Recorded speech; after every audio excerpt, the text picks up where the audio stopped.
Hello everyone, कैसे हैं आप सब। तो आज इस वीडियो में हम जानेंगे अंग्रेजी के कुछ इंपॉर्टेंट चैप्टर्स। जो आज का हमारा चैप्टर है वो नाउन है, ठीक है, यानी कि जिसको हिंदी में हम संज्ञा कहते हैं, ठीक है। तो कृपया करके आप लोग इस वीडियो के अंत तक बने रहें और जानिए कि नाउन क्या होता है और नाउन का यूज कहाँ कहाँ पे किया जाता है, ठीक है। देखिए, नाउन किसी भी क्या है कि इंग्लिश चैप्टर का इंग्लिश मतलब सब्जेक्ट का बहुत इंपॉर्टेंट चैप्टर होता है। और क्या नाउन है क्या नहीं, मतलब कैसे उसको अलग अलग करेंगे, आज इस वीडियो में हम सब कुछ जानेंगे। नाउन क्या है वास्तव में, तो इस वीडियो में कृपया करके आप लोग बने रहें और मैं बताऊंगा आप लोगों को कि नाउन क्या होता है, ठीक है। देखिए, नाउन जो होता है, नाउन के कई सारे प्रकार भी होते हैं। तो सबसे पहले हम ये जब जानेंगे कि नाउन क्या होता है, तभी नाउन के प्रकार के बारे में हम जान पाएंगे, ठीक है।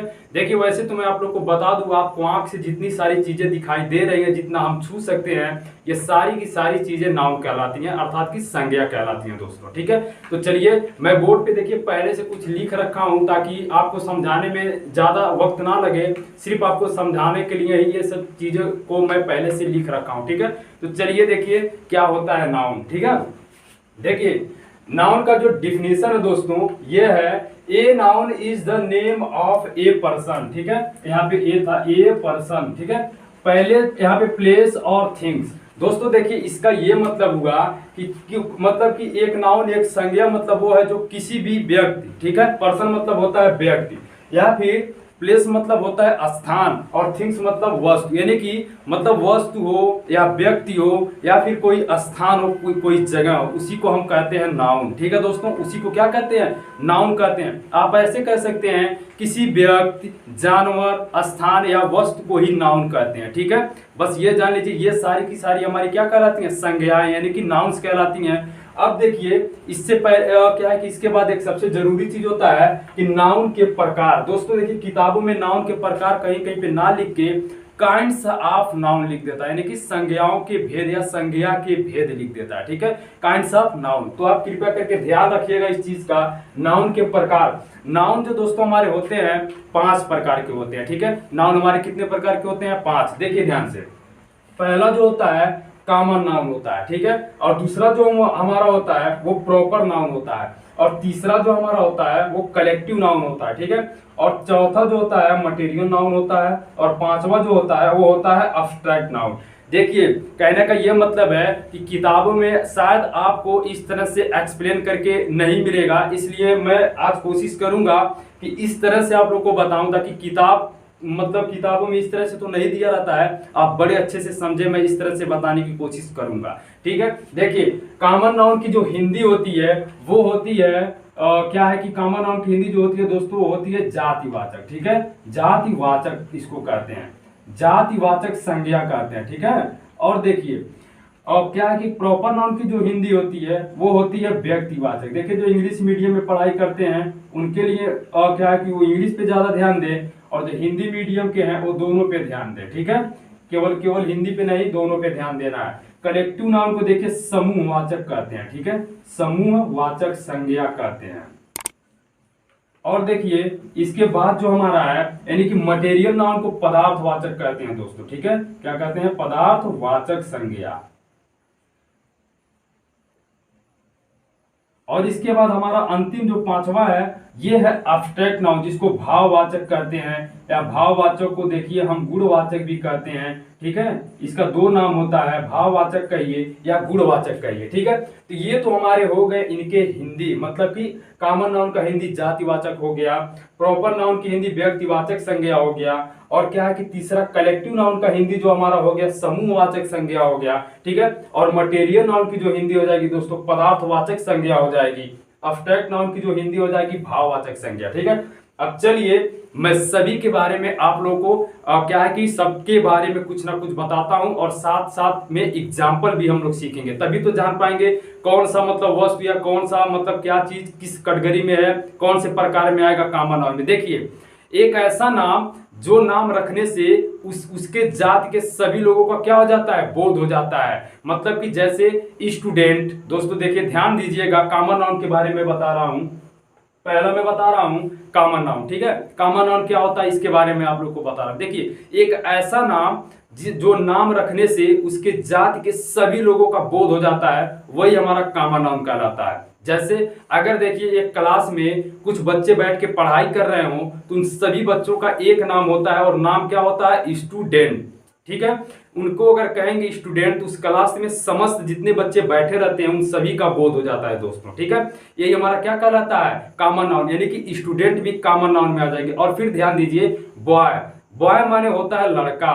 ठीक है, बॉय माने होता है लड़का। अगर बॉय नाम रख रहे हैं तो जितने लड़के होंगे, ठीक है, वो सारे लड़के उस बॉय के अंतर्गत आ जाएंगे। ठीक है, यानी कि एक नाम क्या हमने रखा? बॉय, और बॉय ने किसका किसका मतलब बोध करवा दिया? जितने लड़के होते हैं सभी का क्या करवा दिया? बोध। यानी कि दोस्तों बॉय भी हमारा कॉमन नाउन हो जाएगा। ठीक है, और सपोज करिए कि आप खूब ज्यादा भेड़ देख रहे हैं, ठीक है, घास चरते हुए चाहे कुछ भी करते हुए, खूब ज्यादा भेड़, तो देखिए सभी लोगों का एक ही नाम होता है सिप। सबको क्या कहेंगे? भेड़ कहेंगे। ऐसा नहीं कहेंगे ये छोटी भेड़ और ये बड़ी भेड़, ऐसा नहीं कहते हैं। हम सभी का एक ही नाम रखते हैं, क्या कहते हैं? ये भेड़ है। ठीक है, तो दोस्तों एक नाम रखे भेड़ और सभी का उसी में क्या हो गया? बोध हो गया। यानी कि यही हमारा क्या हो जाएगा? Common noun. आप खुद सपोज करिए, आप कोई सामान अगर खरीदने जाते हैं तो आप खुद कहते हैं नहीं ये वाली चीज मैं नहीं खरीदूंगा, ये कॉमन हो गई है। कॉमन का मतलब कई लोगों ने इस चीज को खरीद रखा है। ठीक है, इसलिए मैं कोई स्पेशल यानी कि कोई विशेष चीज मैं खरीदूंगा। ठीक है, तो यही होता है हमारा कॉमन नाउन। और कॉमन नाउन के अगर उदाहरण की मैं बात करूं, इसमें देखिए एग्जाम्पल में ही बगल में आप लोग को बता देता हूं। इसमें स्टूडेंट मतलब आ जाएंगे छात्र। ठीक है, देखिए गर्ल माने लड़की भी आ जाएंगे। ठीक है, इसमें लड़कियां भी जितनी होती हैं सब आ जाएंगी। बॉय माने हो जाएगा लड़का। ठीक है, लड़का हो जाएगा दोस्तों। और देखिए अगर ये तो हो गए पर्सन में, हो गए पर्सन में, ये सब हो गए। और अगर मैं वस्तु में बात करूं तो वस्तु में इस तरह से सेंटेंस होते हैं, मतलब एग्जाम्पल होते हैं। देखिए अगर मैं कुर्सी की बात करूं तो कुर्सी अगर एक नाम रखा चेयर यानी कि कुर्सी, तो इसमें सारी कुर्सियां आ जाएंगी, चाहे वो लोहे की बनी हो या प्लास्टिक की बनी हो, चाहे काठ की बनी हो, ठीक है, या लकड़ी की बनी हो। मतलब कि चेयर यानी कि कुर्सी नाम रखेंगे तो सारी की सारी कुर्सियां उसके अंतर्गत आ जाएंगी। एक नाम रखने से सभी कुर्सियों का क्या हो गया? बोध हो गया। यानी कि इसमें और एग्जाम्पल हम लिख सकते हैं क्या? यानी कि हम कह सकते हैं दोस्तों कुर्सी यानी कि इंग्लिश में उसको चेयर कहते हैं। ठीक है, कुर्सी भी कह सकते हैं। और देखिए ये तो वस्तु में हो गया। जानवर में देखिए क्या है, जानवर में जैसा कि अभी तुरंत ही आपको एक एग्जांपल मैंने बताया, क्या? भेड़। ठीक है, अगर मैं भेड़ कह दूं, भेड़ की जगह पे बकरी भी हो सकती है, हाथी भी हो सकती है, जिराफ भी, कोई भी एनिमल्स, कोई भी जानवर आप यहाँ पे लिख सकते हैं। कुत्ता लिख सकते हैं, कुत्ता में सारे कुत्ते आते हैं, चाहे वो छोटा हो चाहे बड़ा हो, एक नाम रखने से सबका बोध हो जाता है। ठीक है, तो चलिए मुझे लगता है कि इतने एग्जाम्पल से आप बड़े अच्छे से समझ गए होंगे। ठीक है, और देखिए सॉरी एक चीज और बताना, इसमें स्थान, स्थान का मतलब इसमें देखिए कॉमन और में स्थान कौन सा होता है? जैसे अगर मैं कह दिया कंट्री, ठीक है, कंट्री मतलब हो गया देश। अगर कंट्री देश कहेंगे तो जो जो देश है सभी देश उसके अंतर्गत आ जाएंगे। यानी कि एक नाम रखे कंट्री, देश। स्टेट, स्टेट मतलब राज्य अगर कहें तो राज्य में क्या हो जाएंगे? सारे राज्य आ जाएंगे, चाहे वो भारत के राज्य हो, चाहे पाकिस्तान का हो, चाहे कहीं का भी हो। ठीक है, यानी कि उसके सभी राज्य उसमें आ जाएंगे। ठीक है, अब चलिए हम जानेंगे क्या है कि प्रॉपर नाउन के बारे में। ठीक है दोस्तों, देखिए एक ऐसा नाम ढूंढिए जो अपने आप में बस एक ही प्रकार का हो, ऐसा शब्द या वह ऐसा वस्तु या स्थान या कोई भी व्यक्ति हो या कोई जानवर जो अपने आप में एक ही हो, मतलब उसके जैसा दूसरा ना हो। जैसे मतलब कि अब ये कह सकते हैं, इसका मतलब डिफिनेशन बना सकते हैं कि ऐसा वस्तु, या फिर कोई भी कह सकते हैं, आदमी भी कह सकते हैं, पर्सन मतलब व्यक्ति, एनिमल मतलब जानवर, थिंग्स मतलब वस्तु। ठीक है, कई सारे इसमें आते हैं जो यहाँ पे मैंने लिख रखा है। ठीक है, इसमें जो जो आएगा पर्सन, प्लेस, थिंग्स, यानी कि जो अपने आप में विशेष हो, सिर्फ उसके जैसा दूसरा ना हो, एक ही हो। ठीक है, तो एक ही क्या होता है? जैसे देखिए एग्जाम्पल से समझते हैं, जैसे रामायण। ठीक है, रामायण हो गया। और फिर कह सकते हैं पृथ्वी, कह सकते हैं दोस्तों, क्या कह सकते हैं? पृथ्वी हो जाएगा। सूर्य भी हमारा हो जाएगा। द गंगा हो जाएगा, यानी कि गंगा नदी हो गई। ठीक है, देखिए ये क्या है कि मैं हिंदी में लिख रहा हूँ, इंग्लिश में भी आप समझने की कोशिश करिएगा, साथ साथ में इंग्लिश भी बता रहा हूँ। ठीक है, द गंगा हो गया। और खुद आप भी हो जाएंगे, क्योंकि आपके जैसा दूसरा कोई नहीं है इस दुनिया में। ठीक है, आप सिर्फ अपने आप में विशेष हैं, आप सिर्फ अकेले हैं। तो आपका नाम मान लीजिए क्या है कि अमन है, तो अमन मैंने यहाँ पे रख दिया। ठीक है, यानी कि अमन के जगह पे किसी का भी नाम हो सकता है। मैं भी हूँ, मेरे जैसा भी कोई नहीं है, मैं भी क्या हूँ? प्रॉपर हूँ। ठीक है, यानी कि ये हो गया। अब चलिए समझते हैं दोस्तों कलेक्टिव नाउन को क्या होता है, कलेक्टिव नाउन क्या होता है और इसको कैसे समझते हैं। ठीक है, आइए कलेक्टिव नाउन के बारे में जानते हैं। देखिए ध्यान से समझिएगा। कलेक्टिव ऐसे शब्द जो किसी समूह या मतलब समूह तो समझ ही रहे होंगे, जो किसी समूह का बोध कराते हो। जैसे कोई भी अगर कहीं पे भी जाते हैं तो सिर्फ अपने समूह में जाते हैं, वो कलेक्टिव नाउन के अंतर्गत आते हैं। जैसे एग्जाम्पल से हम समझेंगे, जैसे हमारी सेना है, ठीक है, यानी कि इंडियन आर्मी कह सकते हैं, चाहे और भी हमारे मतलब जो भी कह लीजिए, वो अगर कहने का मतलब बात यह है कि अगर वो कहीं पे भी अगर मतलब बॉर्डर की रक्षा करने या फिर लड़ाई वगैरह करने जाती है तो एक अकेला कोई नहीं जाता, यानी कि उसके साथ पूरी सेना जाती है, ठीक है। तो यानी कि वो कलेक्टिव नाउन के अंतर्गत आते हैं। जैसे मान लीजिए अंगूर आप देखे हैं, अंगूर जो गुच्छा होता है वो हमेशा गुच्छे में रहता है, समझ में आ रहा ना, यानी कि अंगूर का गुच्छा कह सकते हैं, ये भी कलेक्टिव नाउन में आता है। और चिड़ियों का झुंड कह सकते हैं, ये भी कलेक्टिव नाउन में आता है, यानी कि चिड़ियों का झुंड भी हमारा क्या हो जाएगा, कलेक्टिव नाउन हो जाएगा, ठीक है। तो चलिए एग्जाम्पल से समझेंगे कि क्या है कि इसके एग्जाम्पल कौन कौन से होते हैं, ठीक है। तो देखिए यहाँ पे हम कह सकते हैं मतलब चिड़ियों का झुंड, ठीक है, चिड़ियों का झुंड कह सकते हैं। और फिर हम एग्जाम्पल और समझेंगे क्या कि अंगूर का गुच्छा कह सकते हैं, अंगूर का गुच्छा, ठीक है। और भी देखिए इसमें कह सकते हैं सेनाओं की टुकड़ियां कह सकते हैं, यानी कि जो भी सेना जाती है तो मतलब अपने अलग अलग टुकड़ों में बंट के जाती है, ठीक है, इस प्रकार हम कह सकते हैं। तो देखिए यही समूहवाचक होता है दोस्तों। देखिए समूह से साफ पता चल रहा है कि मतलब कि जो लोग समूह में रहे, ग्रुप में रहे, ठीक है, ये हमारा समूहवाचक संज्ञा कहलाता है, यानी कि कलेक्टिव नाउन कहलाता है, ठीक है। देखिए हमारे पास थोड़ा जगह कम है, इसलिए मैं ऊपर वाले एग्जाम्पल को मिटाने जा रहा हूं, और आप क्या है कि इसको स्क्रीनशॉट लेके अगर समझना चाहें तो समझ सकते हैं। अगर इतने एग्जाम्पल को आप समझेंगे तो और भी बहुत सारे एग्जाम्पल्स लिख सकते हैं, ठीक है, और आप नाम भी देख के समझ जाएंगे कि कौन सा नाउन है ये, ठीक है। तो चलिए मैं इसको इरेज कर देता हूं और इन दोनों को अच्छे से बताता हूं, ठीक है। देखिए ध्यान से, चलिए मैं इसको भी इरेज कर देता हूं, आप लोग समझ गए होंगे इसको, ठीक है, ताकि मैं इसको और अच्छे से ऊपर लिख सकूं, ठीक है। देखिए अब सबसे जरूरी चीज है मटेरियल नाउन को जानना, ठीक है। मटेरियल नाउन क्या होता है, देखिए ध्यान से, इसको हिंदी में हम कहते हैं पदार्थवाचक संज्ञा, ठीक है। पदार्थवाचक देखिए क्या होता है, मतलब जो भी मतलब पदार्थ होता है जिससे कोई ना कोई वस्तु बनाई जाती हो, ठीक है, और अपने आप में क्या हो, ओरिजिनल हो, ठीक है, और उसको किसी दूसरे रूप में बदल के बनाया जाता है। जैसे एग्जाम्पल से हम कह सकते हैं चावल हमारा हो गया, ठीक है। चावल जो है, चावल से हम कुछ भी पका सकते हैं, जैसे आप तो जान ही रहे हैं चावल, हम चावल को पका के खाते हैं, उसी चावल को, ओरिजिनल चावल को पका के खाते हैं। और इसके अंतर्गत जैसे सोना भी आ जाएगा, बहुत सारे एग्जाम्पल्स इसमें भी आते हैं। जैसे सोना हो गया, सोने को किसी और रूप में जैसे हार वगैरह या फिर अंगूठी वगैरह बहुत सारी चीजों को बनाया जा सकता है।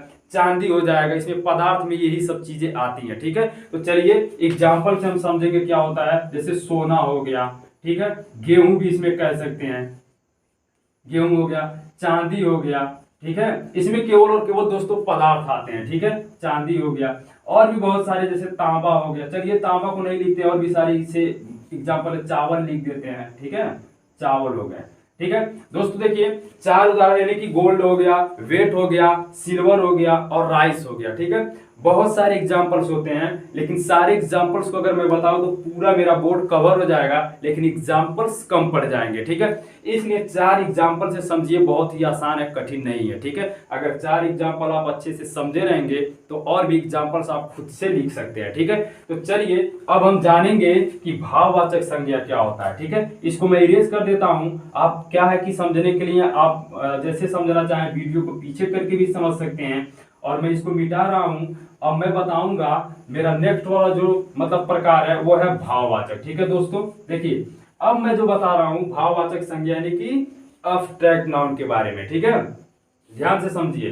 देखिए भाववाचक संज्ञा से ही पता चल रहा है ऐसा शब्द जो मतलब किसी मतलब ऐसा शब्द कह सकते हैं जो किसी का क्या बताए, भाव बताए, ठीक है, या दशा बताए या स्थिति बताए, यही हमारा क्या कहलाता है, अब्स्ट्रैक्ट नाउन कहलाता है, यानी कि भाववाचक संज्ञा कहलाता है। जैसे बचपन हो गया, यानी कि चाइल्डहुड, यानी कि बचपन कहते हैं बचपन में, यानी कि मेरी दशा बताई जा रही है कि बचपन में मैं कैसा था, ठीक है। और इसमें और भी सारे आते हैं, जैसे आप बहुत ईमानदार हैं तो आपकी जो भाव हो जाएगा, यानी कि आपका जो गुण हो जाएगा, क्वालिटी भी इसमें, यानी कि गुण भी कर सकते हैं, इसको गुणवाचक संज्ञा भी कहते हैं, ठीक है।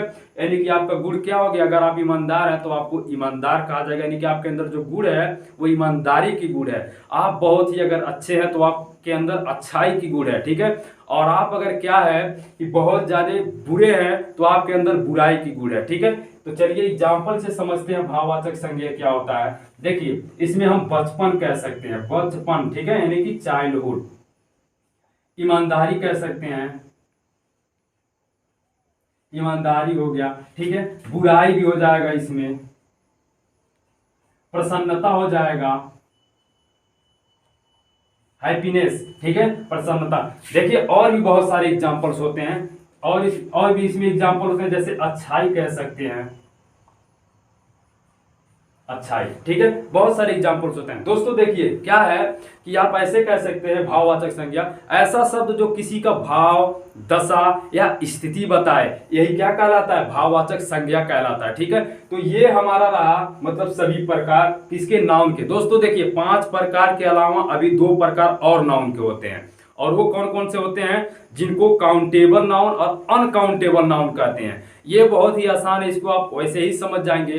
काउंटेबल, चलिए लिख के हम बताते हैं काउंटेबल, इसको मैं इरेज कर दे रहा हूं और बताता हूं 2, और इसके अलावा भी 2 प्रकार होते हैं। वो होता है हमारा काउंटेबल और अनकाउंटेबल नाउन, ठीक है। तो मैं उसको आप लोग को थोड़ा लिख के बता दूं कौन कौन से नाउन वो होते हैं, ठीक है।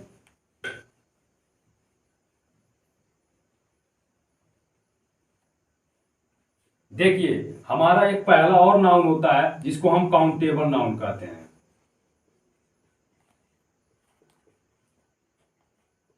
Countable noun. और दूसरा हमारा हो जाएगा अनकाउंटेबल, और अनकाउंटेबल नाउन हो जाएगा,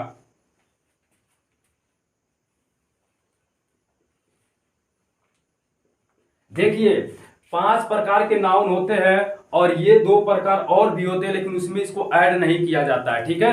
तो 2 प्रकार और हमारे होते हैं, कौन कौन से, काउंटेबल नाउन और अनकाउंटेबल नाउन। देखिए ये बहुत ही आसान होते हैं, कठिन नहीं है, आप बड़े आसानी से इसको समझ जाएंगे। अभी देखिए काउंटेबल नाउन वो होता है जिस संज्ञा को हम गिन सकें, गिनने वाले, जैसे लड़कों को गिना जाता है। अगर क्लास में बच्चे बैठे हैं तो 1 2 3 4 कितने बच्चे आए हैं, कितने बच्चे प्रेजेंट हैं, ऐसे करके गिन सकते हैं उनको, ठीक है। और भी बहुत सारे हैं जिनको हम गिनते हैं, आप तो खुद ही जान रहे होंगे, जैसे पैसे को भी गिनते हैं, और भी बहुत सारे, गांव को भी गिनते हैं, कितने गांव हैं, कितने शहर हैं, कितने जिले हैं, बहुत सारे, कितनी कुर्सियां हैं इस कमरे में, यानी कि उसको क्या कहेंगे, काउंटेबल नाउन कहेंगे दोस्तों, ठीक है।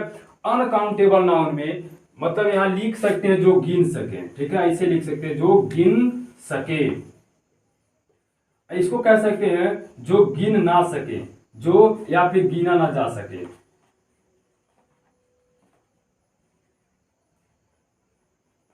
यानी कि कह सकते हैं जो गिना न जा सके। अब कौन कौन से चीज गिने नहीं जा सकते हैं, जैसे चावल हो गया, ठीक है। अगर चावल आप खरीद के ला रहे हैं तो आप उसको क्या करते हैं, किलो से उसको क्या करते हैं, तौल के लाते हैं, ठीक है।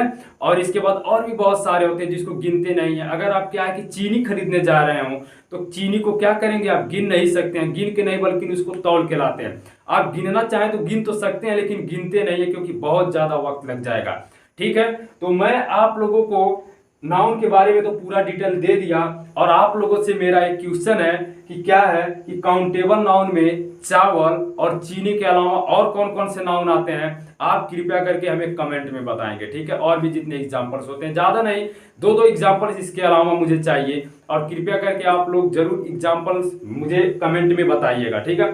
दोस्तों कृपया करके इस वीडियो को ज्यादा शेयर करें ताकि और लोगों को मदद मिल सके संज्ञा को, यानी कि नाउन को समझने में, ठीक है। फिलहाल आज के लिए इतना ही, मिलते हैं अगले वाले वीडियो में, तब तक के लिए धन्यवाद।